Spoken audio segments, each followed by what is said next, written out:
सध्या अतिवृष्टीचा इशारा देखील दिलेला आहे आणि वसई तालुक्यामध्ये सर्वत्र पाऊस जास्त पडत आहे.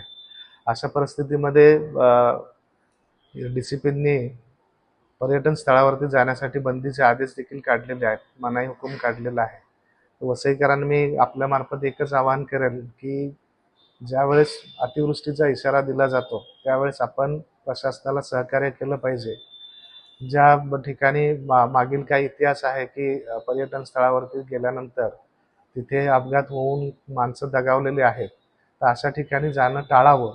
समुद्राला भरती आलेली असेल त्या ठिकाणी देखील समुद्राच्या कडेला जाऊ नये किंवा जे वसईमधले धबधबे आहेत त्या ठिकाणी देखील जाऊ नये आणि याच्यामुळे निश्चितच प्रशासनाला आपण एक सहकार्य करू शकाल.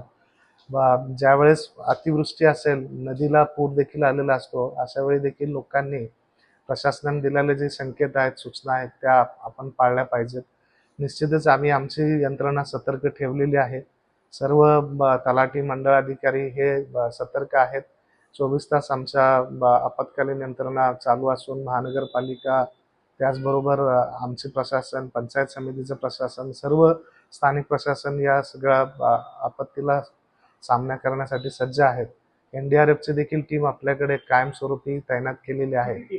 आपल्याकडे 2 टीम NDRFच्या दिलेल्या आहेत, ज्या आता सध्या विरार येथे वास्तव्यास आहेत आणि ज्या ज्या ठिकाणी अशी परिस्थिती येईल त्या ठिकाणी आपण त्यांना पाचारण करून त्यांच्या मदतीने त्या ठिकाणी बचाव व मदत कार्य करत आहोत. NDRFसाठी माहिती नेमकी कशा पद्धतीने लोकांना दिली? NDRFची टीम जी आहे त्या 2 टीम आपल्याकडे विरार येथे स्थायिक स्वरूपामध्ये ठेवलेल्या आहेत.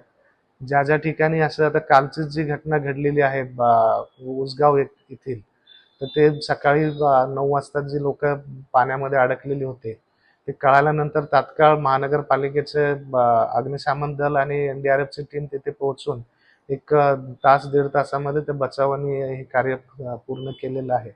त्याच्यामुळं तात्काळ त्या टीम अशा ठिकाणी उपस्थित राहतात आणि मदत कार्य करतात. ज्या ज्या ठिकाणी अशी परिस्थिती उद्भवली असेल त्यांनी आम्हाला किंवा जिल्हा प्रशासनाला जरी कळवलं तर आम्ही त्या टीम त्या ठिकाणी सत्वर पाठवून ते बचाव व शोध कार्य सुरू करू.